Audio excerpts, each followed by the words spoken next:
The world is saved.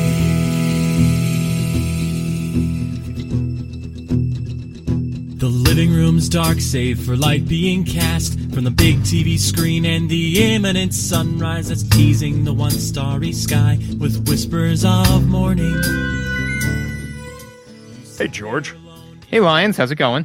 Oh, it's not Lions. It's Mr. X. Whoa, it's Dr. Wiley. It's Dr. Wiley. It was Actually, always I Dr. want you to Wiley. know- It was always going to be Dr. Wiley. It's just like when, you know, like what was it? Gant, I think, in Twilight Princess. It's like it's gonna be Ganondorf. I don't want to screw this up for you, but it's gonna be Ganondorf because it's gonna be Ganondorf. Yeah. Well, and this is having not played Ocarina of Time when it was new, and I, played the re-release later. Like, I'm sure for a lot of people when they first played that, they were like, "Oh my God, who's this Ganondorf?" Oh, it's Ganon. Yeah. Right. There's a guy Ganon right in the name. And to be fair, I do appreciate this. Just right off the top segue. I do appreciate that you did play Ocarina of Time, but I do think that the one key thing that you missed out on. Nope. Was Nope. the boots. No. The boots. No, dude. That's why you play the remake. Like, I mean, let's have a little mini Nostalgia Goggles inside of this episode of Nostalgia Goggles. I have recommended that game to lots of people, and 100% of the time I say, but make sure you play the remake because you can get in and out of your inventory 100 times faster, which will make the water temple not suicidal. Like, Yes. oh my God. Like, I've seen people speedrun through that game, and even people who are the fastest players in the world can't do that crap quickly. No, you can't. And that's the thing. So that's why I think that should we ever play Ocarina of Time, we have to play the original. No, we would have to, because otherwise, like we would have to comment on that, because it is on the small things that history turns. And I do want you to know, it took active effort during the intro here for me to not hum the boss intro music for Mega Man. You know? Wait, do you mean when they're coming down from the sky all anti-Poochie, or do you mean like when the level starts? Like the level starts, the intro of the it's the so boss. good. That is classic. But we can talk more about that during audio. But we played Mega Man 6, the Mega Man-ing, I think, right? Yes. No, that was definitely the subtitle. What was your nostalgia experience for this game? Oh wait, I'm sorry. I got to do tangents ruin everything. 94, and it matters that this game came out in 1994 or 1894, one of those years. Because 1794. This was the last classic Mega Man on the Nintendo Entertainment System, which matters a lot because I don't think we're going to play the classic Mega Men that were on Super Nintendo because they were hot garbage. And somehow Mega Man X, which we've already played, was just this absolute utter like ball of perfection. And when they tried to port Mega Man Classic, like the classic style, onto the Super Nintendo, just utter catastrophe. So it is worth noting that this is the last Mega Man Classic on the Nintendo Entertainment System because somehow that super mattered to the quality of this game. Yes, it did. But for me, my nostalgia experience, this is absolutely one that I just hemorrhaged time into with my friend Justin. Like, I remember like we would just... Oh man, we would play this and like we would just switch off, you know. I think we like if you beat a boss or if you died, then that was cause for the controller to flip, you know. But aside from that, like we would just and there were like levels that he was better at than me, so he would play those, you know. Like I would forego my turn to let him play them, and like vice versa. I mean, like we knew this game backwards and forwards, and I was disappointed with how much of it I had forgotten when I picked up the controller. Like I was like, I have got this. Really? Yamato Man? Huh. I remember Yamato Man. So yeah, how about you? So I had a deep, abiding love for Mega Man 2, which I was terrible at. I could not ever do the Quickman straight down falling thing. Like and Flashman stage with all spikes. Like I sucked so hard. But for some reason, I love that game to death. I had 3 and 4, and I played 3 and 4 like a mamma jamma. And 5, I don't think 5 existed. I think it went 4, 6. And then Brian had 6. No, that's definitely how those numbers work. And then and then Brian had 6. And the reason I remember playing 6 with him is because he played it the way you just described playing it. And this is the only one that has the insane Rush boxing gloves. Yes. And every love time that. I see the Rush boxing gloves, it just smashes me back in time to his living room where the like all the consoles were plugged in, because he had like one of those crazy splitter things. And so we would like play Mega Man 6 and I would be like, oh yeah, it's the one with the crazy boxing gloves. And then when, you know, a couple weeks ago when you were like, oh dude, we should play Mega Man 6, I was like, Mega Man 6. Yeah, okay. Yeah, that's in here. Let me look that up on the old Google image. It's the one with the crazy boxing gloves. Like, it's such an iconic, for better or worse, like it's such an iconic thing of this game that you get boxing gloves. So Yep. I mean, I remember this game fondly, but it is very much through the lens of like, this was the weird Mega Man that I played at Brian's house, and like Mega Man 4 was the normal Mega Man I played at my house.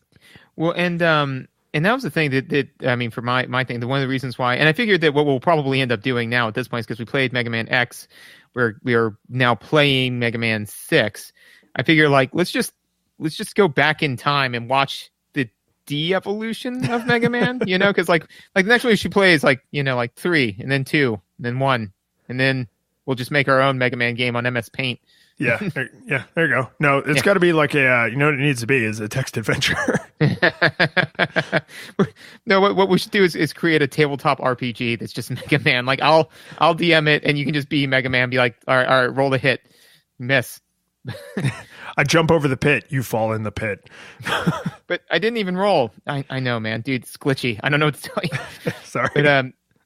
But no, the reason why I remember specifically the Rush boxing gloves and the Rush jetpack was because like literally my friend and I, we would create out of cardboard boxes the boxing glove, and we would be like, yeah, and then we'd try to, you know, make it so that way like Rush was like coming and like but we weren't that good at it, you know. No. So it eventually just became, you know, the boxing glove set, which eventually just became us beating the holy hell out of each other, you know, like you do. Little boys are stupid.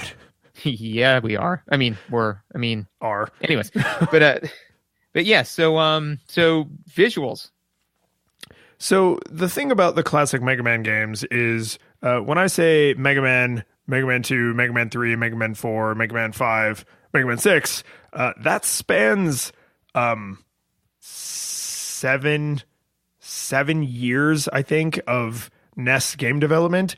And for most of the game, Mega Man 6 looks exactly like Mega Man. Yep. There is very, very little that is jump out at you obvious on a given stage or in a given Robot Master fight. Like, everything kind of looks and feels like every other Mega Man in terms of like graphics quality. And I don't just mean like, oh, is it Nintendo? Of course it is. Like, but they did learn how to make better artwork just because pixel art was still kind of a new thing at that time. And they got used to like how they could eke extra performance out of the hardware, which happens every hardware generation. And yet they don't seem to have done that for most parts of the core game, which is like playing through the levels. Now, in between levels, when you like get a new power, like those graphics are amazing. Like everything is like super detailed and looks great. And then you see, you know, like Mega Man, you beat a Robot Master in Mega Man, like he's like looking right at the camera and he like changes color and it's like, you got a new weapon. And he's like a super high res, like full screen sprite. And then he goes away and then like little actual sprite from the level Mega Man comes back and he's like his 2 colors. And he's like 32 pixels tall, and you're just like, what? Where'd the other guy go? Like, I'm gonna be that guy. He looked cool. Yeah, no, I don't know.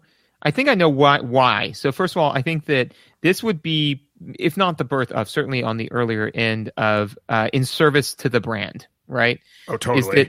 Is that like Mega Man has a look, you know, so it has to look like a Mega Man game, you know, so they were like, this is the way the game has to look. It's like, oh, well, we actually know how to make it look even nicer. No, this is what Mega Man looks like.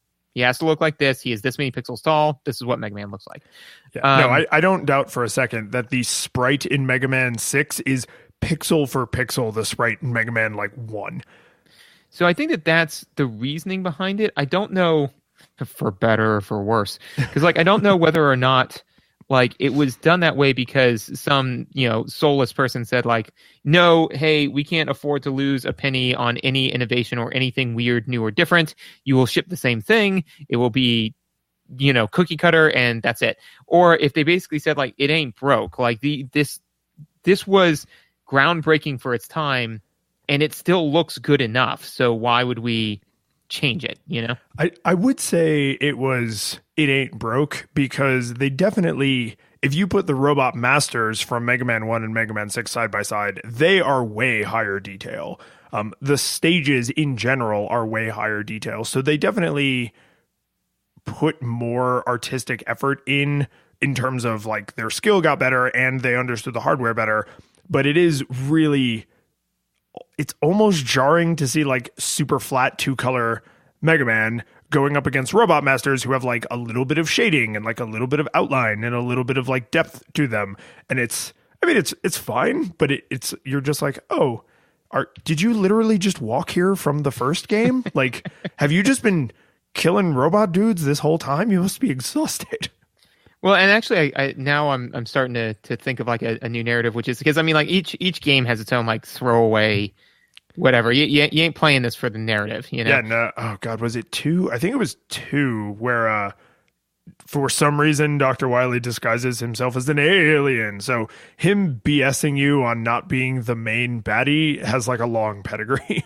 Yeah, so I mean that's fine, whatever. But like to me, I like the idea of like all of the different Mega Man classics, kind of being the story of Mega Man slowly losing meaning in a world that's moving past him. like he doesn't change. Like he's just kind of like no, I can still do that. He's like Old Man Logan. I could actually, I think I'd offer let's say that is the attempt, like the world is trying to move on and Mega Man will not allow it because the so story like of Inside Out. Yes, because the story of Mega Man 6 is we're going to have a robot tournament with all of these racist robots. And then Mr. X comes in and is like, blah, ha, ha, I'm going to use them to take over the world. And then Mega Man, who is ostensibly the same Mega Man from like way back when, just is like, nah, and goes and kills all these brand new, super powerful, kind of ethnically insensitive robots. And like, so the world is like, no, we can build newer, better robots. And Mega Man is just marching around reminding everyone how wrong they are. But yeah, so I like the idea that, Mega Man is an archaic thing from a bygone age in a world that has clearly moved past him, and that's represented cleanly in the visuals. As far as to speak of visuals for the sake of visuals, I really did enjoy these. I thought that the all of the sprites were varied in general, thematically appropriate, but if anything, I felt that some of the visuals like for the sake of visuals were great, but they kind of started to bleed into poor visuals in service of gameplay because there were actually so many different sprites, that like it would sometimes kind of slow me down a little bit because I'd be like, oh, what does this guy do? Oh, what does this guy do? And then like you never see that one again, Yeah, there are a few enemies you see like once or twice in that level and then maybe never again, or maybe not until like, level 8 of Wily's Castle or whatever, like super close to the end. And I kind of like that in a way because it makes the game feel less formulaic, right? If there were 5 enemies and you could memorize all their patterns, you would be like, oh, well, when I see blue circle man, I do this. When I see red triangle face, I do that. And so the fact that you see an enemy at the beginning of the level, like that unnerves you a little bit because now like you're waiting like, oh, when I move to this next screen and when I climb this ladder, like they might be there, but they're not. They're never there. And so you're just constantly like, you're coming into the room expecting or maybe even hoping for like this pattern that's right in the front of your mind. And then you see other enemies and you have to like jump to that, the way they move and the way they behave. Yeah. And that's the thing is I don't think that it was to the point where I was like, the game's broken, everything's terrible. But there were definitely some times where I didn't really feel that they really got a good bang for their buck on the enemies. And I kind of feel like it goes both ways, because there were some enemies that they use where I'm like, this enemy is not very interesting with the way that it, interacts. Like, it fires a single ball at an arc, kind of generally towards me. Okay, that's fine. But then that one you'd see, like, what was it? Those panda sprite, whatever, panda monsters. Yeah.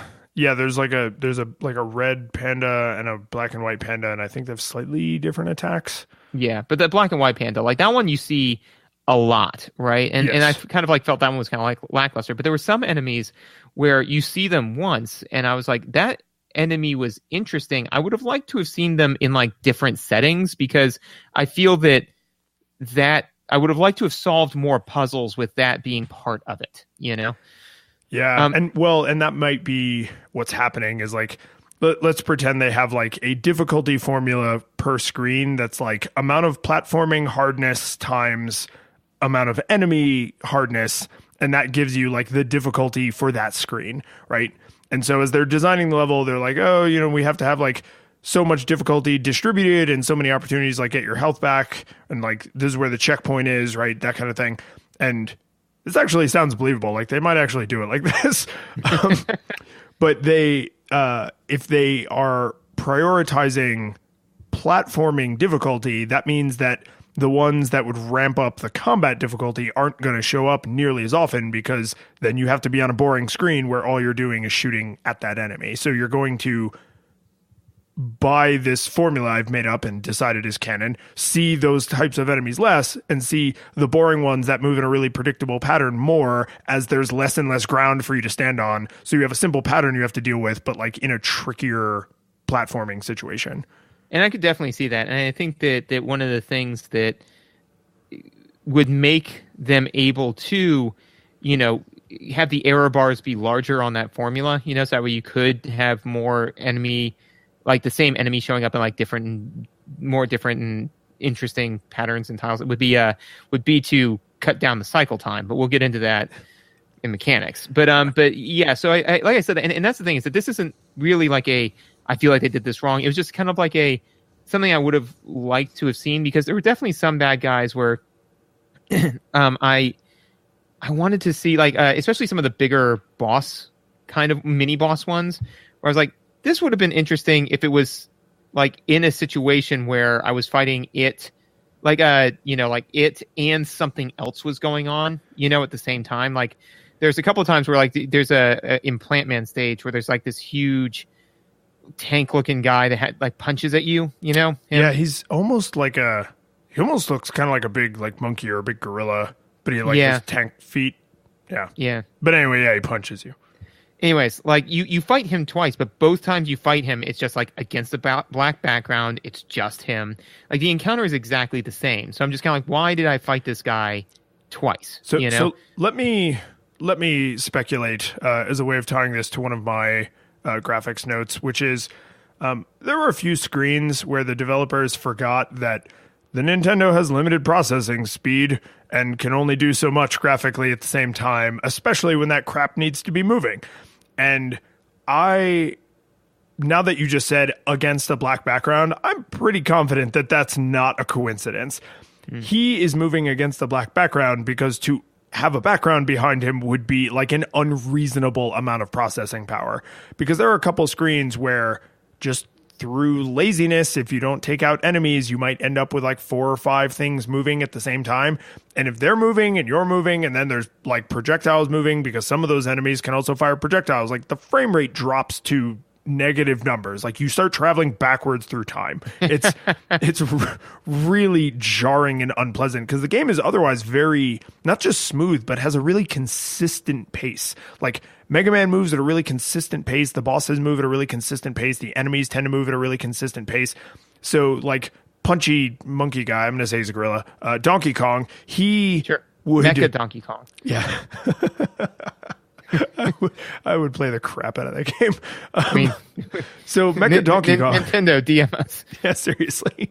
Go out in front of your house. Mecha Donkey Kong would probably not be able to be so large and mini bossy if there was like other crap going on that screen, right? You could maybe make there be an interesting platforming element, but even that might be pushing it because now you have other tiles you have to render on the screen. So yeah, I think that may actually be them recognizing like, okay, this monkey boss is cool. Like, we want you to fight him. We're going to make you fight him again because, like, he's interesting and we're proud of the work we did, but we can't really mix it up because your Nintendo will melt.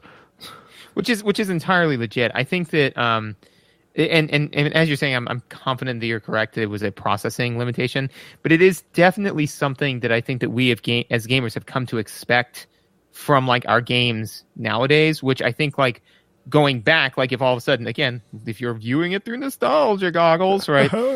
And you're thinking like, oh man, you know, like, I just got done playing Mega Man 11. I want to go back and play Mega Man 6, you know, like, because that one was also awesome. It's like, it definitely has, like, there's, you know, like, good, clean visuals.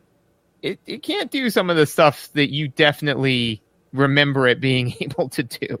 Yeah. No, I think playing games of a specific generation with some regularity is necessary, right? Because, like, you don't have to have played Mega Man 6 just recently, but if you at least played, like, Tetris or Mario, Battletoads, one of those things, like, never Battletoads, but never, just something else on the NES to remind you, like, oh yes, this is what the NES is capable of. Like, it sort of keeps you grounded a little bit, because otherwise you do creep into, this is how I remember it. Oh, it's not like I remember it all. It's kind of like if you're you know, if you're gonna have kids, like, you should probably, like, spend time around different age groups of kids to know what they're capable of. Because if all of a sudden you come walking in the morning and you're like, oh man, I am hung to the over. Hey, you 3-year-old, make me an omelet. Do you know omelet? What do you know? You know, like, if you don't know omelet, today is the best day to learn. All right, just go figure it out. Just go light the stove on fire. Yeah, so like, that's, you know, it's good to refresh yourself on what these different generations of consoles and children are capable of, you know. So I do have one interesting thing about visuals that I want to make sure I got your opinion on. And I don't remember if we talked about this during Mega Man X, but is this maybe the first game we've played where lazy palette swapping on the hero is not only super not lazy, but is, like, crucial to success in the game? Like, you need to know what weapon Mega Man has equipped, because wasting ammo on the weapon, like, the boss is weak against, can be a fatal mistake.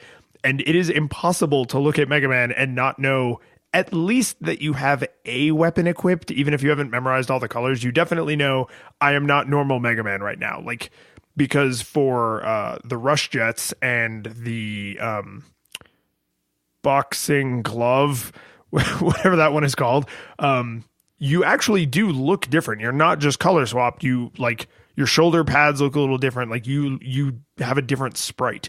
Everything else is just colors, 100% just swapping colors, right? So Mega Man sprite, but color swap. But that way you can never ever say, like, I don't know if I have a weapon equipped or not, right? Like, it's a platforming game with fast action. You can't always be looking up to the top of the screen, but if you look at Mega Man, you always know, okay, he's got something. Have we played another game where palette swap, literally, like, 2-color palette swapping has been used on the hero in such an, like, overt way?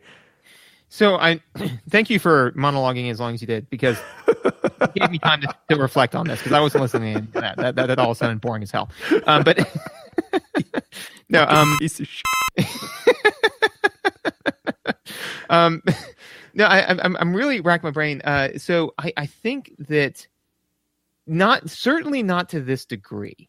The only other examples I can think of actually come from other Nintendo games, which would be Mario, right? Does palette swapping, at least for, like, the Fire Flower, right? Ooh, yeah, good call. And to be Luigi. Link. And Luigi, and well, but I mean, to be fair, as much as we think it's important to know whether or not you're playing Mario or Luigi, because you don't want to be touching that filthy brother of a plumber. Poor Luigi. I mean, to be fair, he by far has the worst game, Luigi's Mansion. I mean, like, it's just utter garbage. I don't know. I've never played it. I never took the time to, because it's utter garbage. But anyways, that's not the point. The point is Link in Link to the Past with his armor, right? Yeah, it is. It's the exact same layout and design, just color swapped. Just color swap to let you know, like, hey, you can now take more damage, right? And also, in like Ocarina, it lets you know, like, oh, you can breathe underwater because you've got that one. So it seems like, but now I'm really trying to think. I can't think of any. I'm sure that there are, So when you come up with them, go scream outside your house at us. But it seems like this is something that Nintendo leverages semi-regularly that I don't think other developers do as often. Yeah, and I mean, it doesn't. This is what makes Nintendo magical, right? Is like we have spent literally hundreds of hours at this point, like railing against palette swapping, and we just came up with a bunch of like examples that were not only so subtle but so integral to the gameplay that we are like celebrating them. It's like, oh man, I always knew that I had that stupid ass plant shield equipped because I was like pink and salmon, right? Yoshi's in Super Mario World too. Also, the color of the Yoshi. And it super matters, right? Like the red Yoshi is super different from the yellow Yoshi, but they look identical except like, oh my God, Nintendo, is there anything you're not good at? But I mean, that's the thing though, is that like, I think that Nintendo kind of recognizes well that all of these are tools in the tool belt, right? So it's just kind of like, are you using this like for better or for worse? Like for example, like giving somebody a performance improvement plan, right? Like a job, right? That's good if you are actually using it to be like, your performance is subpar. This is this is where you need to be in order to be at or near expectations. And this is how we're going to get you there, right? That is a good use of it. If you're just using it to lay the groundwork to fire somebody, like that makes you evil, know?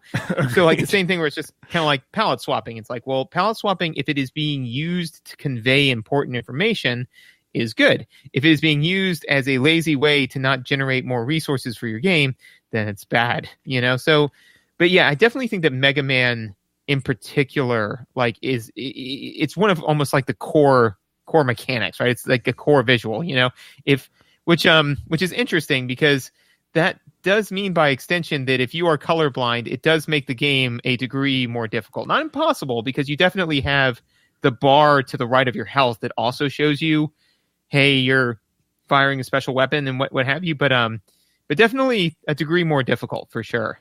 Yeah, and I would suspect, depending on the kind of colorblind you are, that there are some NES games that are just entirely unplayable because things that look like contrast to us might look uniform to someone else, right? So because there's like 3 or 4 different kinds of colorblindness. So it's because you'd have to keep like kind of peeking up into the corner to be like, oh, what do I have equipped up there? Okay.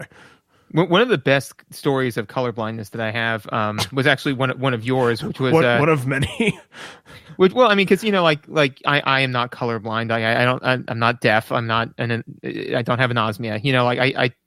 So anytime somebody can tell me a story that helps relay that to me in a meaningful way, I'm like, good. This is like a good data point for me to like kind of relate to that. It was one of yours where your roommate was colorblind, and so he was like, hey, which one of these has the sugar in it? And you're like, the red one. He said, F you. and because you forget. But I mean, it's just like that kind of thing where it's just like, that's not helpful information for me, man. So like that, but kind of in video games to a degree where it's just kind of like, hey, man, all you need to know is just what color are you? It's like, that's not as helpful as you seem to think that it is. Yeah. But yeah, no, that's an interesting point. The one thing that I want to make sure, well, 2 things that I want to make sure we touch on visuals is one, just I don't think we need to spend much time on it, but this is normally when we talk about it. The hitbox is clean. It's just. Oh yeah, no, I remember celebrating hard when we talked about Mega Man X is exactly what will hit you, exactly what will hit your opponent. It's fantastic. Yeah, and the thing with and because we normally cover some visuals with the timing of stuff, it is actually because like the box, like what you need to hit is clean, but it will register a hit if you're like a 1/10 of a second behind on when it should be vulnerable. So for instance, like Nightman, right? Like when his shield's in front of him, he's invincible, right? Like that shield animation will be to where he should be invulnerable. But if that blast hits him like a hair after he's put that shield up, it will still register a hit, Yeah, generosity in favor of the player, as it should be. Yes, again, just enough to where like there were a couple of times where like he would be flashing damage, then I was like, yeah, all right, cool, like, but again, like if I fired that blast off, I was like, no, he was totally vulnerable, man, and it didn't go, and it should have, and now I'm dead. Like those are rage quit moments, Yeah. So anyways, but I just wanted to touch on the fact that clean hitbox, just no notes. Good, well done, Nintendo. No notes for you. The one other thing that for visuals and service of gameplay that I think is important to touch on is just how well the telegraphing is handled in this game. So I agree with you, except for a very specific place. But I will let you say more before I whine and. Okay. Well, I mean, just like as a general rule, like the telegraphing is handled in such a way where like the enemies clearly wind up. They. Clearly like pull back or what have you. And if they don't, normally the first shot that they fire is far enough away from you that it won't hit you, or whatever it is that they're doing that could potentially wreck your game, So they'll do it. And normally with those, it's like on kind of like a timing thing. So, like they'll fire a thing and then like, wait. And so you'll wait and then see it and you can start to get the timing, There were definitely times where enemy placement was a little odd, which is weird because Mega Man is pretty much celebrated for its like good level design and enemy placement.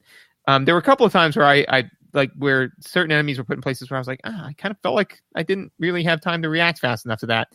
But then again, you can take a lot of hits, so I just normally kind of was like, nah, whatever. Yeah, the only time I feel like enemy placement being terrible is unacceptable in a Mega Man game, which would be true for any similar platformer, is like in Plant Man stage, like there's these things that come friggin' flying from the back of the screen, which is unusual, right? So an enemy is approaching you from the back of the screen at super high speed, one of the only enemies that moves at this speed in the entire game, and you are doing complicated platforming over an instant death pit.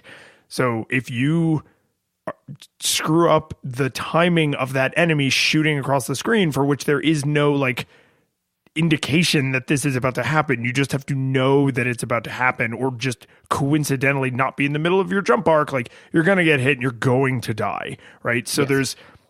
There's only a couple of moments like that in the entire game. If an enemy jumps out of the grass, also in Plant Man stage, right? Like the stupid like grasshoppers, like they jump out of the grass, they're hard to see, but then once you know they're there, you're like, oh, okay. And if you never memorize that, you just take damage, you don't die. But right. When a non-telegraphed error against you that you had to memorize, otherwise you die, like that feels a little punitive.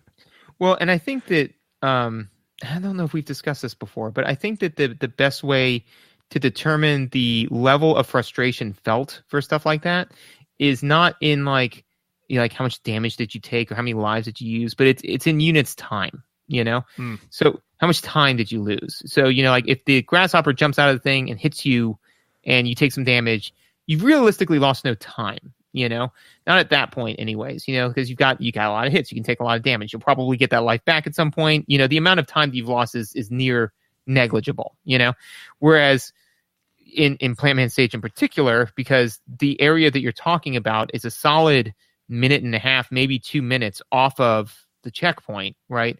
Which, keep in mind, if you lose all of your lives, you are now being put back to the beginning of the stage, which is probably 4 to 5 minutes off of this area that you're trying to get to. That's a substantial loss for a singular error, right? So this one error now cost you a minute and a half, as opposed to what you're used to at this point in Mega Man, a singular error costing you negligible time, So yeah, those are definitely rage quit moments, and I think that. Like I said, I think that generally the telegraphing is really good. Plant Man stage in particular is a vicious nightmare, but we will get into that in mechanics because I have strong feelings about Plant Man stage. So this will be my last visual note then, and then we can move on to audio. But the one place where I felt like the telegraphing is like shockingly bad, or at least I was not. I will accept, like maybe I just couldn't parse this out, right? So. I want to blame the game, but I will accept, like, maybe you're about to blow my mind. Flame Man, Turban Man, he's like, he has a turban and it's like weird. There's a lot of weird, subtle ethnic. Torch Man? Torch Man? Oh, crap. Anyway. Fire Guy. Yeah, Fire Guy. oh man, Flame Man is from like Mega Man 1, isn't he? I just Torrid Man. Yeah. He one of his attacks is he like hits the ground basically, and like four little pillars come up, and there's four. The first two are a certain distance. 3 and 4 are also that same distance, but 2 and 3 are slightly further apart, so that if you are standing on the ground, you're less likely to get hit. And if you jump, you actually can jump over the Tower of Flame. The problem is they persist just long enough that if you jumped a little too anxiously, you're going to then fall crotch first onto the Tower of Flame as opposed to jumping over it victoriously. So the amount of times I successfully, through my own wit and guile, dodged his flames, I think is 0. The amount of times I dodged his flames through just happenstance was like a handful. And then the rest of the time I just got hit. Like I struggled with that, like avoiding that. Like all of the other enemies, like you can learn their tells and their pattern, and then you can like dodge. I could not I was like, I don't know what the tell is. I don't know what the trick is. I just have to kill him before he kills me, because every time he does this, I am going to take damage. Yeah. Honestly, I didn't figure out the tell for that. I figured out my main formula for beating the robot masters was having at least one E-tank. Yes. Yep. And just slugging it out with them, man. I mean, like, there was no nuance, no poise, no beautiful counterpoint in our symphony. It was just a brutal slugfest of who could to damage more, like, harder. And because, again, I am a relic of a bygone age, like, he's just laying into me, like, gears are falling out, just motor oil pouring from my eyes and mouth. But then, like, he just sees, like, a single, like, Popeye style can roll out from my buster shot, and I just like eat it and bam, laid him the hell out, So that's how I got around that. Yeah, no, I mean, and then once you have like the right tool for the job, it's a little less egregious. But yeah, I mean, E-tanks all the way. Yeah, but anyway, so yes, sound. This music had sound. As far as the music goes, again, this is one where I firmly fall into your camp of this is amazing, like kind of chip tunes to just kind of listen to in the background. Because one of the songs I've been listening to way more than I should, it's not from this one, but it's from Mega Man, is Mega Man 2 Wily's stage. Oh, heck yes. Yeah. I know exactly what you're talking about. Yes. I've just literally, I have about a 40-minute commute into work. That song is 2 minutes and 30 seconds long, and I have listened to it all the way into work before. Yeah. So, no, dude, I have this crazy like dubstep, it's called chipstep, but like a chipstep remix of that song. It's amazing. I mean, like, I know that's not your favorite kind of music, but like, I can just headphones on, head down. Like, I can work for hours without like thinking about the entire world around me. A, send that to me, and B, put it in the show notes. That way everybody can enjoy it. Yes, sir.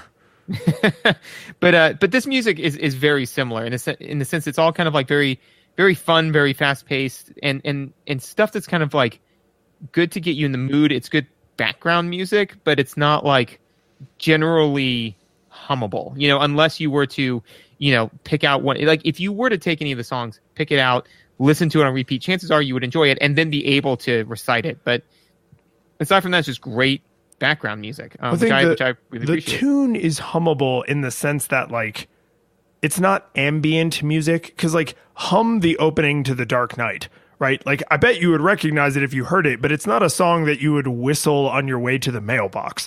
Whereas, like, these songs they're good background music because they don't, like, get in your face. But once you learn them by playing the game over and over and over, or driving to work every day, like, you eventually do internalize the song, and the melody is such that you could recognizably, like, whistle it, which I think is another thing that Nintendo does really well, and that Capcom did really well in the Mega Man games, is even though this Mega Man game is not my favorite of the Mega Man classics, like, it still has really solid music. I think they actually used the same composer for all of the Mega Man classics. I can't remember her name, but it's a woman. She was like a super famous Capcom, early Nintendo composer, and she just basically wrote all his music herself, if I recall the story correctly. Like one super genius who just gave us all these amazing like Mega Man level songs.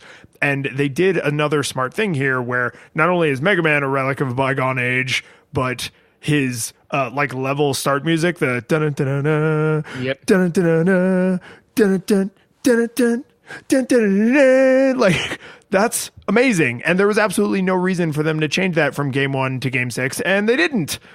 Nope, they didn't change it in Mega Man X. They haven't changed it in Mega Man 11. It's just that is maybe the ultimate if it ain't broke. Like just leave it alone. It's perfectly fine the way it is. I mean, it's just like Legend of Zelda with like the Hyrule theme. I mean, like yes, totally, like exactly the same. In fact, the one of the only times they strayed from that was in Legend of Zelda 2: Link's Awakening, and I'm super happy that one of my favorite songs never touched that filthy game. Yeah, right. It's like, oh man, this game. Stay away from my song. Yeah, don't, you, if I ever find you near my song again, like don't ever talk to me or my song again. But so the music's great. I felt that the sound effects were very satisfying.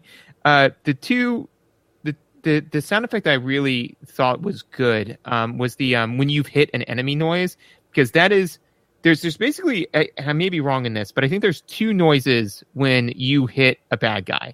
There's the you've dealt damage noise and the you have not dealt damage noise. I think you are correct, because the Robot Master weapons, many of them make their own little noise, but when they connect, I'm pretty confident they all still just make the damage noise. Right. So that's the thing, is that, it's very clean. I mean, because visually, basically, it normally makes like a splat kind of thing, and then it's like a little sparking, like bork. Yeah. And they'll typically flash. So that's a good visual, but then like there's also that immediate audio cue of like, whether or not you've dealt damage, and it's this good kind of like almost like meaty, satisfying, like slamming kind of noise.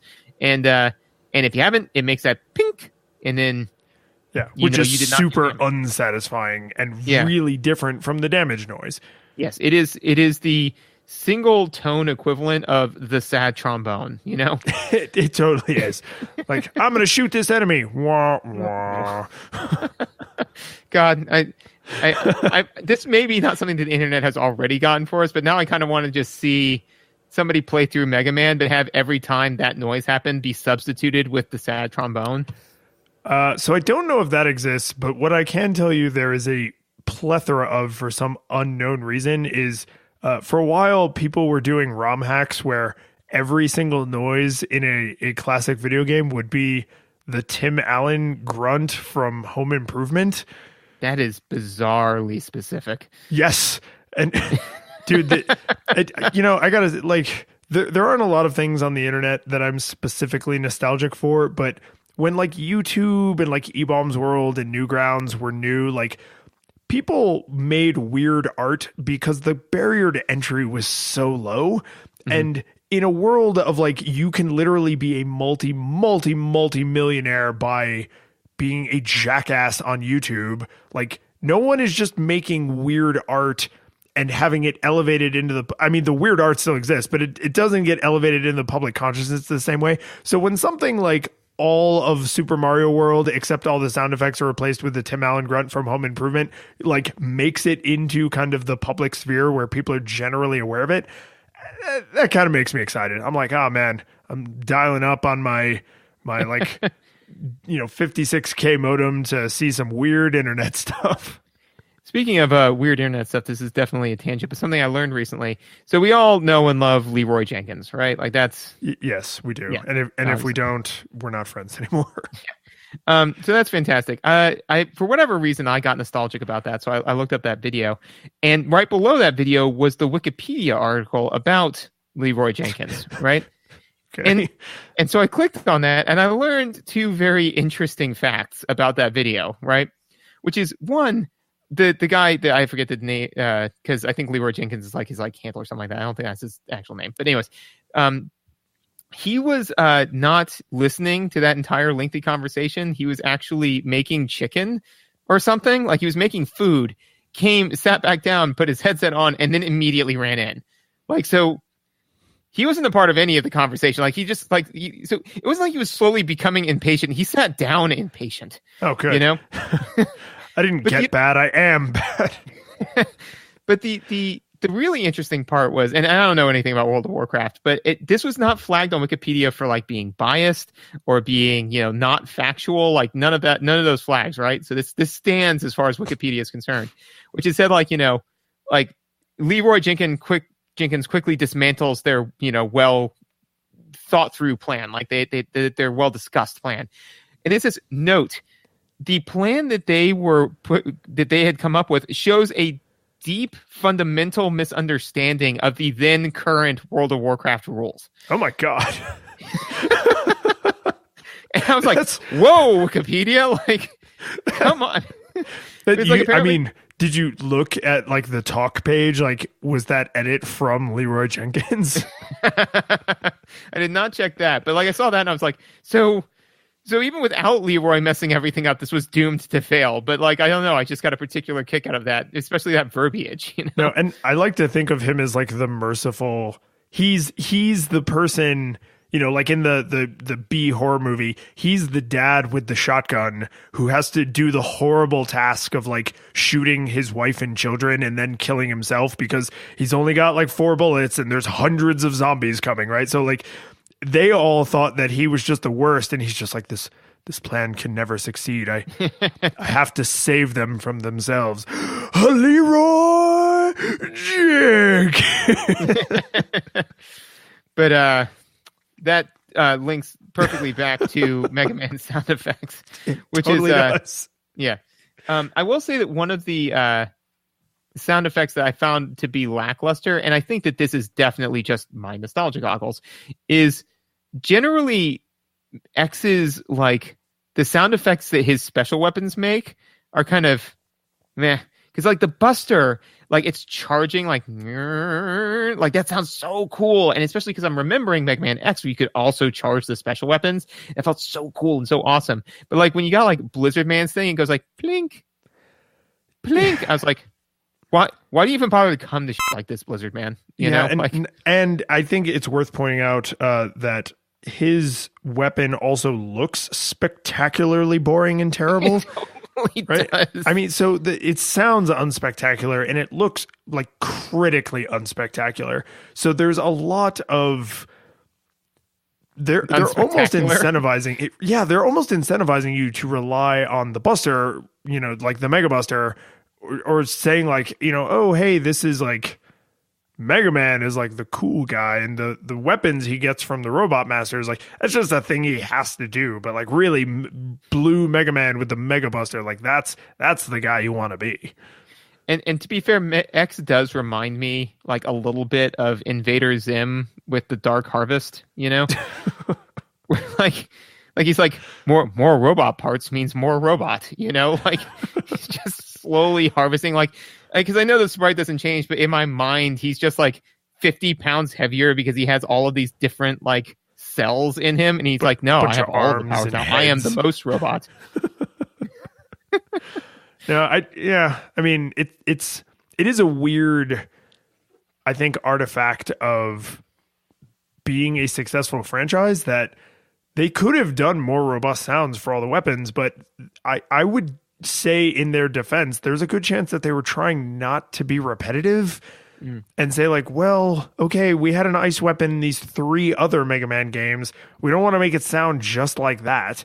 Okay, how about this sound? Well, now it sounds kind of like this other weapon from this other game. Like, I would genuinely believe, especially when you consider some of the visuals, that they were definitely trying to not repeat themselves. And I think because the audio palette is limited way more dramatically than the visual palette is, like you run out of noises. Like you run out of noises you can make, especially if you're like, the ice noise needs to be like high pitched and ice crystally, and you can only make so many of those with a Nintendo. So once you've made 3 of them, you now either have to repeat yourself or go to plink.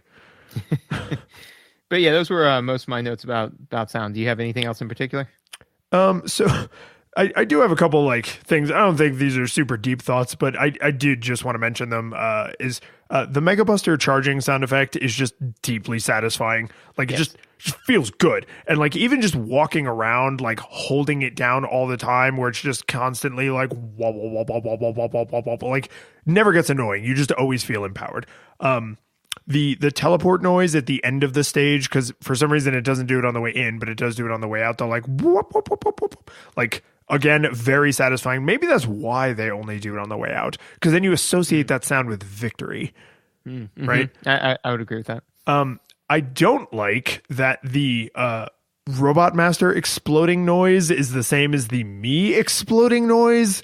And the visual is identical. Like it's just nothing else blows up like a Robot Master or a Mega Man, right? The balls like slowly going off. Because there were a couple times where I had 1 bar of Mega Man remaining, right?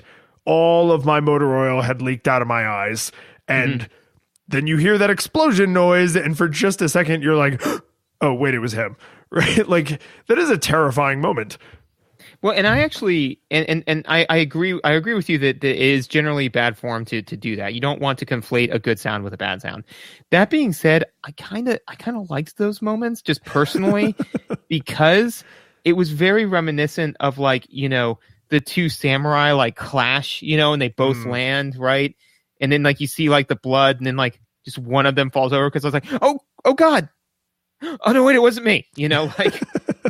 Like I personally got a kick out of that, but I will say that is just me like making lemonade out of that, because like you are correct. It is bad form to do that. It's just that it happened to have a good experience for me. Yeah. Well, and I'll agree with you in such that there are 2 important things. One, hearing that noise can't have given you retroactively any information that would have saved your life. Right? So if you hear the explosion noise and you think it was you, but it turns out it was them, or you think it was them, but it turns out it was you, that doesn't change anything. Either they're dead or you are, and that cannot be changed now. If you hear that noise, or you see the visual, and like it's the same kind of thing. Like if they're dead, you're not going to open the menu and use an E-tank. Like you won, it's over, right? So the fact that it doesn't change anything about the gameplay, I think actually supports being relieved, like being tense and then relieved if you were near death and they explode and you don't. Because if you have full life and they explode, like it's not you. But yeah, no, I can kind of see that. It also puts the Robot Masters in a clever audio way on a level that only Mega Man is, because no other boss, even Wily's big machines at the end, they don't explode like that. Only the Robot Masters and Mega Man die in that particular way, which puts them all on an interesting level above the normal lame-o robots that you encounter all throughout the levels. So I'll give this a pass, but I will say that it aged me horribly a couple of times. And actually, this kind of segues well into this is kind of like an overarching like thematic thing, but I do like the idea that you are like the Robot Masters. Like the reason why you're able to like plow through this whole stage is because you're better than like the whatever like Blinky robots. You're better than the Panda robots. You're better than that. Like you're Mega Man. You're not better than the Robot Masters. Like they are on par with you. So they behave the same way and all this sort of stuff, and so you slowly get their materia and you become stronger, right? But like you I don't even know if I used that right. I mean I enjoyed it. Okay, so anyways, but like I do like the idea is that, like, when you die, this is what you like. When they die, it's the same thing. So it's just kind of like, it's almost like brother killing brother kind of a thing, know? Yeah, and I think that's actually established in the canon, right? Because all of the original robots were made by Dr. Light, and then Dr. Wily turns them evil. So they're literally in a very, like, Dr. Light is our creator father way, like your siblings. So yeah, I mean, thematically and yes, also literally. So, mechanics, controls? I believe we shall. Okay, so for this one, I actually do have a note for controls, which is the question that I pose to everyone is there ever a reason for you to not be actively charging your buster? I mean, some enemies move quickly enough that you might want to hit them with the buster and then like fire a bunch more random shots. Sure. But fire a bunch more lemons. But I'm guessing you are thinking you should be able to charge and let go, stay charged, and then press again to release. No, I'm saying that you should press no buttons and charge. How would you fire regular lemons? Just by hitting B before you're fully charged. Oh, so if you are just spamming your murder button. If you just spam B, it's just going to fire lemons. But if you're not pressing anything, then you should just be charging. I have not thought this through well enough to. It feels wrong because it's so counter to how the game operates, but I can't actually say for sure that that would break anything mechanically. Well, here's why. Is two things. One is that basically can almost free up a button, because then if you're doing it that way, you could potentially kind of multi-use that button.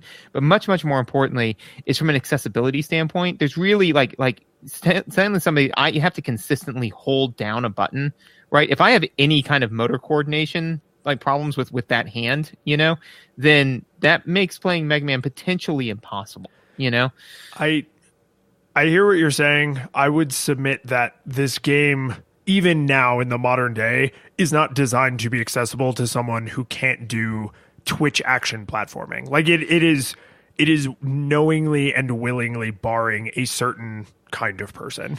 Definitely, potentially. But that being said, though, is that I think that there's a difference between like being able to like quickly press the button versus being able to consistently hold down pressure, Well, and kind of use the middle of your joint to do complicated platforming while you're holding it down. Right, which is why I'm just saying that like I do believe that the same could be like literally if it's just kind of like if I'm just walking around not firing anything, I should just be charging, and then if I do need to rapidly fire, just like by virtue of because then like worst case scenario, my first shot is going to be a fully charged shot, and then I'll follow it up with lemons, So that was just something that I kind of and you're right, it is just so core to Mega Man, that you're like, yeah, of course you gotta actively charge your buster shot. Why? I mean, duh, it's Mega Man. But like, I'm like, well, yeah, but do you have to? Yeah, I mean, it would. I agree with you that it would make the game a little bit more accessible in terms of like games literacy. I don't know if you had like a true motor issue. I don't know if that would be enough, but I think if you maybe just had a lower games literacy where you just hadn't built those twitch reflexes, then the platforming sections would certainly be more approachable. And that's what I don't think it'd be like game breakingly more approachable where it's like, oh, now that I don't have to charge the buster shot, this game is child's play, right? Like, I don't think it would be that extreme, but it would. I mean, I don't hate this idea.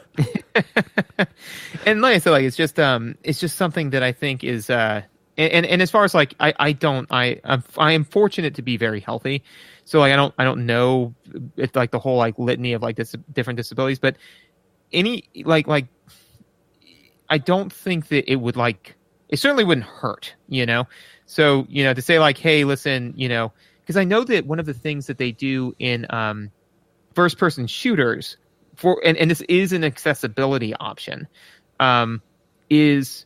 And so I think that it kind of falls into the same thing. And again, I don't know what their crafting is for. Is not having to hold down a button to look down the sights, being able to tap the button. You look down the sights, tap it again, you stop looking down the sights. Yeah. And so like I know that since like this to me like kind of fell into the same line of like not having to hold a button, being able to just like to get the same result. Yeah, and I think in a way, someone who has a motor function issue is going to have a similar experience to someone who just has a lower games literacy. So if you could make a change to the control scheme that makes the game more accessible to someone with a lower games literacy, then you might get some of the people in the like legitimate motor function issue group to at least get the game from unplayable to playable, right? Because there's I think a chasm that's worth respecting. Saying we made this thing equally difficult for everyone of all abilities is like that's not a thing that can happen, right? Like someone who is deaf and blind and has no hands and feet, like there's no way you could take a game like Mega Man unless you have like a neural interface and make it accessible to that person, right? There are boundaries to how much you can make an accommodation. But like nowadays we have interesting controllers where it's like, oh, you only have one hand, hold half the controller in your hand and the other like half of the controller you use with your feet. And it's like super fascinating, those kinds of things. The Nintendo didn't do any of that. So saying we're just not going to force anyone to hold this button down was definitely not a consideration they had at the time, because I wouldn't be surprised if it was the opposite. They said to themselves, oh, you know what would make this platforming section harder? If you had to hold the button down the entire time you're trying to push another button with the same finger. Like that's almost probably intentional. And now in hindsight, it's like, was that strictly necessary? Well, I mean, it's just kind of like with the insane flashing screens. We're like, this looks awesome. It's like it's giving people seizures. Like it's in that same line. And to me, I think it was just kind of like, it makes sense logically, like in the same way that kind of like when we did Battle Chess, where we were saying like, yeah, you know, you take the game, it's already a game, so you just make it that way the pieces battle, and you're like, well, you know, you should probably do a little bit more than that because there's an extra layer of depth. Same thing where it's just like, are you doing something in the game? Then you should be doing something in real life, you know? Like, I mean, even if you just go back to like racing games, like, is there any reason to not be holding down the accelerator? No, you would always want to do that. You may want to have a button to brake, you know, or to decelerate, right? Because that is something that you need to do. But as a general rule, there's no reason to not be punching the gas. So, but why have a button dedicated to like, you know, like we just have to hold it down? You should always be. But again, that's just the way it was. It's like, you are you doing something in the game? You should be doing something in real life. And I think it's only until recently that we've been experimenting with the thing of like, yeah, that's the way real life works, but these are games. We don't have to be constrained by those laws or whatever. So well, and there's the racing comparison is really interesting, or driving, I should say, is a really interesting comparison, because when you're driving a real car, you would be doing the accelerator part with your foot, right? So you literally have an entire extra limb dedicated to this single task, which frees up your other limbs to do other tasks. So when you scale that down to a controller, and it's like, okay, I mean, think like a Super Nintendo controller layout. It's like, okay, well, we want you to do everything that a vehicle does with your left thumb, and then all of the other things a vehicle does with your right thumb. And sometimes you might need to do multiple things that are on the same side of the controller at the same time. So you're going to have to use the joint in the middle of your thumb and the pad of your thumb to try and smash multiple buttons, sometimes at the same time, sometimes in a sequence, right? And I mean, this is like every fighting game is they're trying to take the complexity of the human body and put it all in your thumb. And I get that is a limitation of video games until we have the Matrix, but I do think there is an interesting question to ask. Do we have to make this parallel real life? Or you could ask, do we want to make it so that Mega Man is always like that, a fully charged Buster Shot is something you always have in your tool belt? Like if you're not willing to learn how to do the crazy jump and hold, then maybe you don't deserve to have the fully charged Buster Shot. Like that might have been an intentional I doubt it, but that might have been an intentional decision. And I think that it's just I think that this is something that we see more in current games than we did before, which is just like originally. I think that different things are taken for granted, right? Because we now have so much time with video games that there are some things that's like, this is the way that you do this thing that you're trying to do. So since we don't have to leverage all of our energy, like rebuilding the wheel, even like with like Unreal engines and things like that, you know, like, so we don't have to spend all our time doing that. We can start asking those types of questions. Whereas before it was just kind of like, I honestly don't think there was any thought put into it and I don't blame anybody for that. It's just Oh like, yeah, it's not malicious. It's because these other tasks had all of their attention. yeah, exactly. So it was just kind of like, okay, well, so we want him to be able to charge a Buster Shot. Great. So you hold B to charge a Buster Shot. Got it. And then just moved on. I didn't think like, well, under what conditions would you not want that? So therefore, should it maybe work this other way? Like that just didn't even worry about it. But like I said, I thought it could be an interesting choice. Yeah. I really want to make sure that we touch on cycle time. So you want to start with that? Or? The only other thing I wanted to make sure I said about controls is just the biggest difference to me between Mega Man Classic and Mega Man X is sliding versus dashing. The amount of mobility you have in the world where you can dash is many orders of magnitude more than in Mega Man Classic, where you can only slide. Because first off, you always have to do the full slide. You can't jump out of the slide or abort it in any way.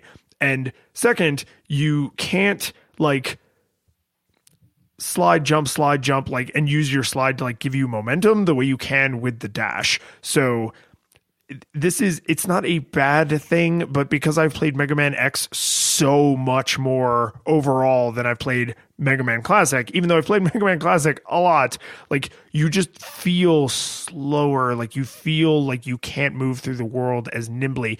And the level design absolutely respects that. The level design absolutely respects how big your jump arc is, how fast you move, the way the enemies are placed. Like it's not broken in any way. It's just once you get them dash boots in Penguin Man or Ice Penguin stage in Mega Man X, you are forever changed. And yes, it's really hard to go back. It's really hard to go back. And the same thing, I think the exact same thing, and we don't have to get into it, but the exact same thing, but with the wall grabbing, Oh yeah. Like, oh yeah. Like when you're like, all right, I just gotta, oh right, no, I can't do that. Huh. And, like, so you get so used to that, to having that tool in your tool belt, that when all of a sudden it's taken away, you're just kind of like, what it's like, hey man, we just we're just gonna have you, like we're just gonna type how many words per minute you can type. Okay, cool. Gonna definitely take your pinky and ring finger though. What? It's okay, dude. We're only gonna need you to type at 30 words per minute. Well, I could probably do that with those two fingers missing, but it's gonna feel weird, right? But yeah, no. So the cycle time. I did not care for the cycle time, and here's why. I think that, and again, I don't think that this is. It certainly was not uncommon in the day. I think that the fact that there's basically a mid checkpoint, that in and of itself was above average. I don't want to say it was revolutionary, because a lot of games did stuff like that, like Castlevania did that.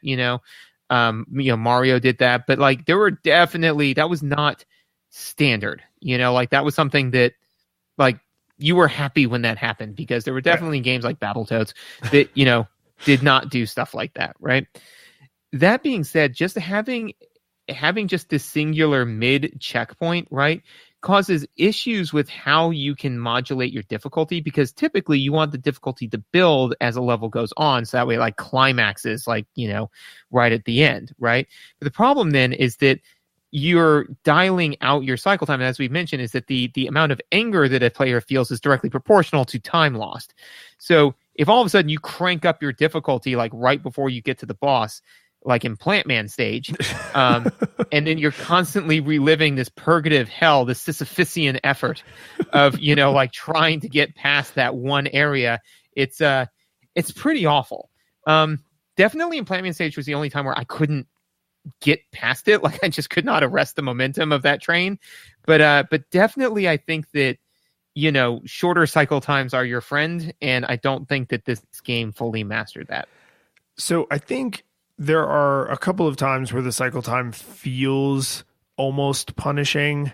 It doesn't quite get there for me anywhere except Plant Man stage, where the cycle time absolutely feels punishing.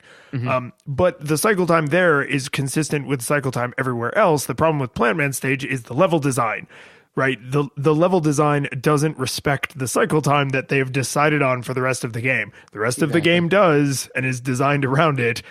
And the thing that, because we talked about this a little bit like pre-show, the two things they did that I actually murdered myself a whole bunch just to confirm that this was true, because I don't know if this is true of every Mega Man game, but it is true in Mega Man 6. When you die, you go back to the midpoint if you reach the midpoint.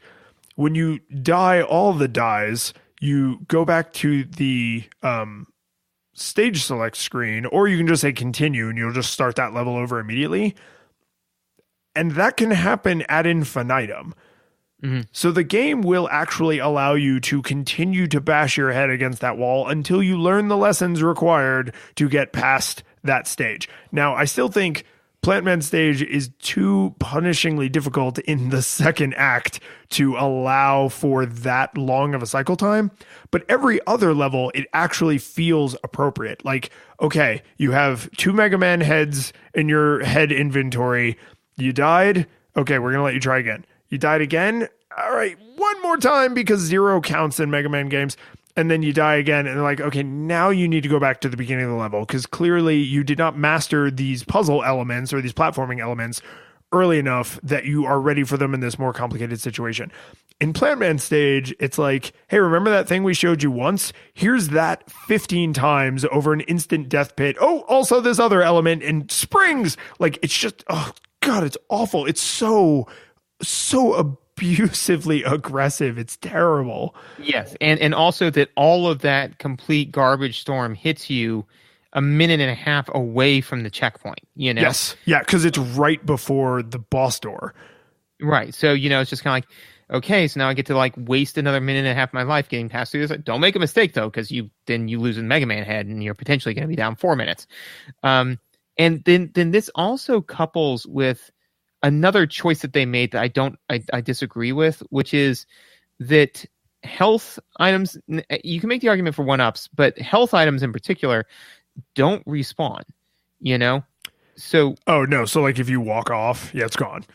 Yeah, well, yeah. What I'm saying is that like if I get like a there's like a little like health pellet, right, and I eat it, and then I die. If I go back across that area, it is not there anymore. Correct. Yes.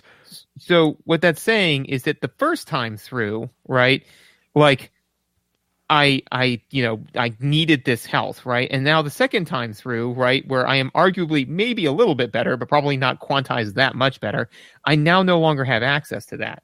So it literally, it does create like an interesting thing where like sometimes you may want to skip a health pellet in case, like you want to like come back and get it later. But at the same point in time, like if I'm struggling with an area, ramping up the difficulty it just seems like an odd choice to me. Well, it's very much a throwing into the deep end. Like they put you in the shallow end and it doesn't work, and they're like, okay, well, into the deep end you go anyway.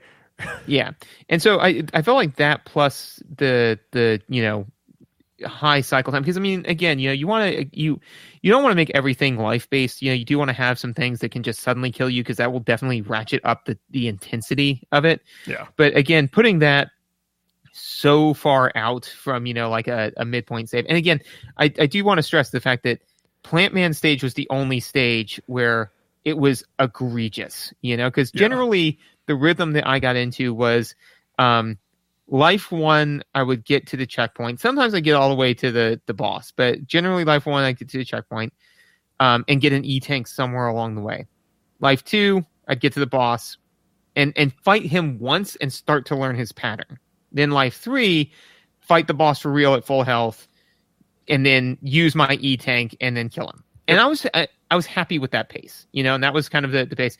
And then Plant Man just shot that all to hell, So, like I said, it was just so bizarre, because it's not like, in my mind, it's not like they just slipped and fell and, like made an error here. I mean, like you just look at the layout of the level and it's like this insane, almost like Salvador Dali-esque like mishmash of garbage, and I'm just kind of like, because what really where I just kind of like saw it and just stared into the abyss too long, and the abyss had stared back into me, was when you're jumping across these things, and like while you're mid jump from one platform to another, it's the gun turret that is also bouncing on the things shooting at you. And I was like, Oh, come on. Yeah, you know? no, it's madness making. Like it's, you know what it is? It's Stan coming back with the leopard holding the flamethrower. You just get to that and you're just like, really? Like this made it through Q&A? Like, come on. Or QA, not Q&A, or maybe both. Quality and assurance. It was like, this is quality, I assure you. So, there's a thing I need to ask you about. We have our shtick with research, and I love it, and I think it's authentic for reasons we've touched on in other episodes. Go find them, reference them now. Sure. It'll be ironic. But I was talking to somebody about this game, and did you look up the boss order, like which weapon works well on which boss? No. No. And to be fair, I kind of should have, just because it's super important, but yeah, okay. But I didn't. I just played it through because, you know. So again. I did, and I didn't even think twice about doing that. And here's why. So I'm talking to someone about the game, and I'm like, oh yeah, we're replaying Mega Man 6 for the next episode. And they were like, well, how do you know? Because this is someone who had like no experience with Mega Man Classic at all.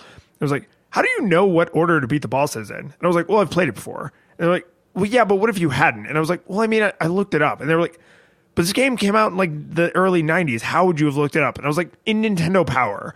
And they're like, what if you didn't have Nintendo Power? I would have asked a friend. And they're like, what if you have no friend? Trial and error. Like, and when I got to, you know, there's like a 5 whys kind of thing. It's like, when I got to trial and error, I was like, oh, that's an unsatisfying answer. Like, really? Like, you'd play through the whole game in every permutation? That's gross. I don't think that's right. And so after I had that conversation, I was playing through, and I did not heavily stress test this, but there are actually subtle indicators in the levels that would kind of encourage you. So like in Blizzard Man stage, there's these little pillars that look distinctly different from all of the other ice. And there are items that you yourself might want on the other side of those ice.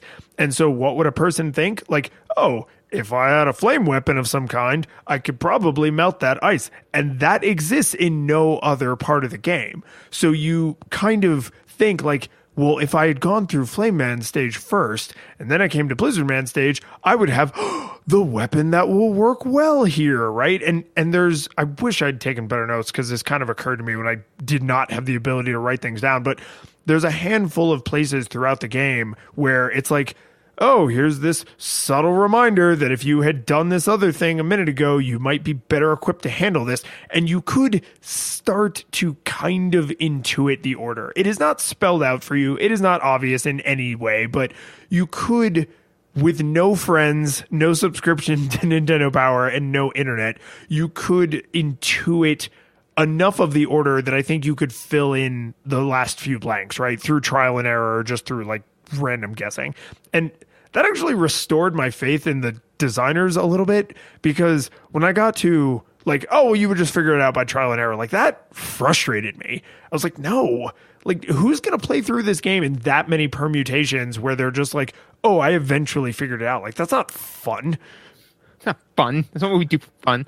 Yeah. And I do enjoy stuff like that. And I do agree that they do kind of telegraph it, but with stuff like that, where it's like, oh, well, which weapon is good against which bosses? I do agree that definitely, you know, like when you played it back in the day, or, I mean, because obviously if you're playing it now, you look it up on the internet, you know, like it's not cheating by today's standards, you know? So if the question is like, would be like, does it hold up now? Well, yeah, because you got the internet, like check the game out and look it up and then go do it. You know, the question is like, well, what if you didn't have the internet? It's like, well, then I would be at a point in time when there was no internet, in which case, literally, what did you do? You had Nintendo Power, or you knew somebody that did, and you guys talked about this like all the time, you know? And even then, like a lot of the times, like for both of our nostalgia experiences, you were playing with another person. So somebody would recognize that and be like, hey, can you melt that? Like how do we get to that? I mean, like even with the big, you know, Mega Man fists, right? The Punch Man, you know, I'm going to call him Punch Man. So Punch Man, like, you know, you see these like big cracked blocks or whatever, and you're like, huh, it's weird. And all of a sudden it's like, now you have Power Mega Man. Huh, you know, punch those blocks, see what happens. And you punch one, you're like, oh, and then you go through it. So I definitely feel that there's some good visual cues with the game design as far as like what to use on what. But yeah, no, they definitely don't leave you completely in the dark. It would be interesting to scrutinize it and be like, can I completely, without fighting a single robot master, could I discern the order I should be defeating them in from the game itself? And I feel like the answer is yes, with an almost unreasonable amount of work, but it wouldn't be impossible. And that's not nothing, right? Because we didn't all have Nintendo Power or a friend with Nintendo Power, but they were kind of expecting you to, just like, we've talked about before, like it's an arcade, it's a social environment. Like I feel like they're kind of expecting you to sit with your brother, sister, cousin, neighbor, whatever, mom, dad, and like, or all of them at the same time. All of these people reading Nintendo Power in one person. I'm saying like they would all be one person. Like you'd be still sitting with one person, but all of those relationships. We are the world.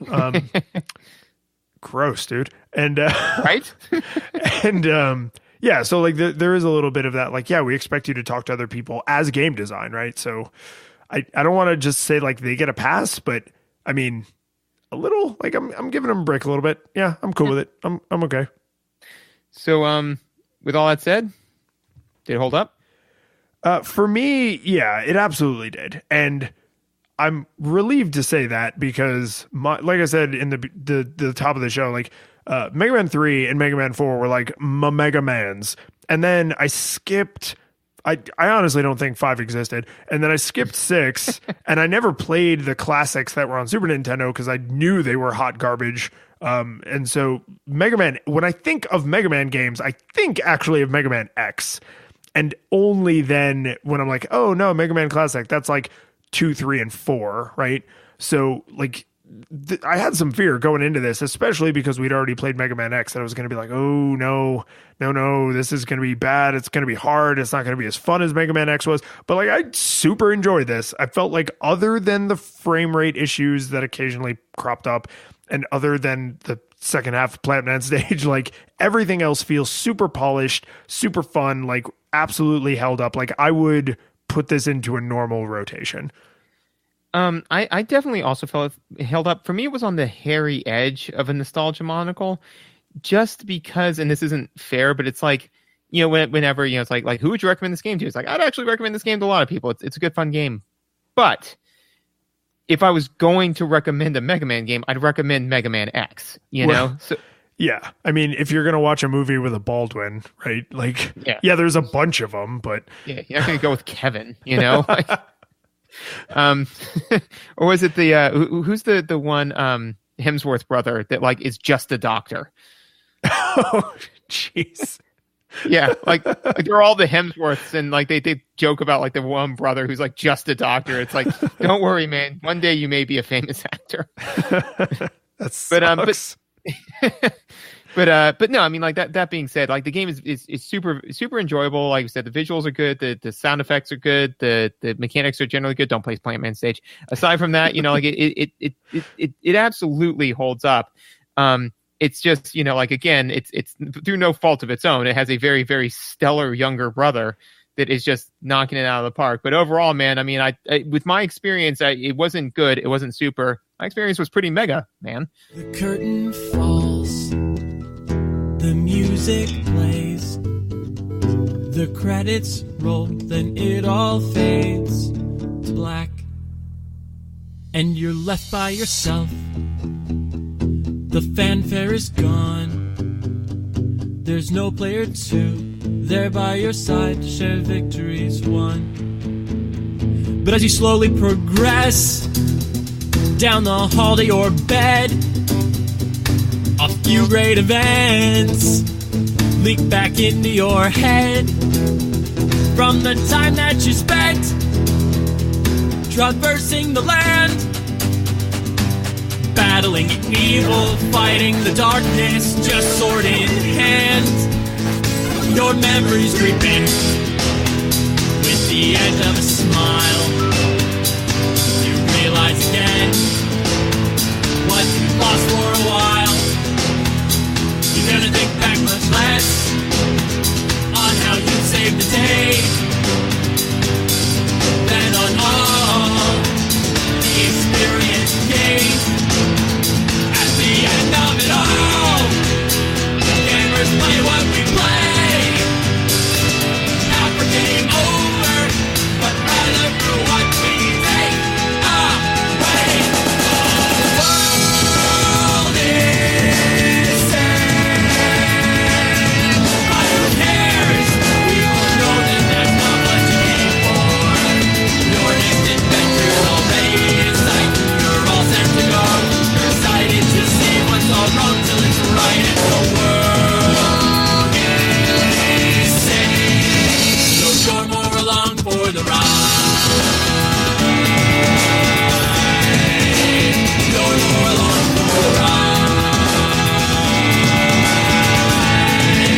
So my first thought is I'm going to go pee. But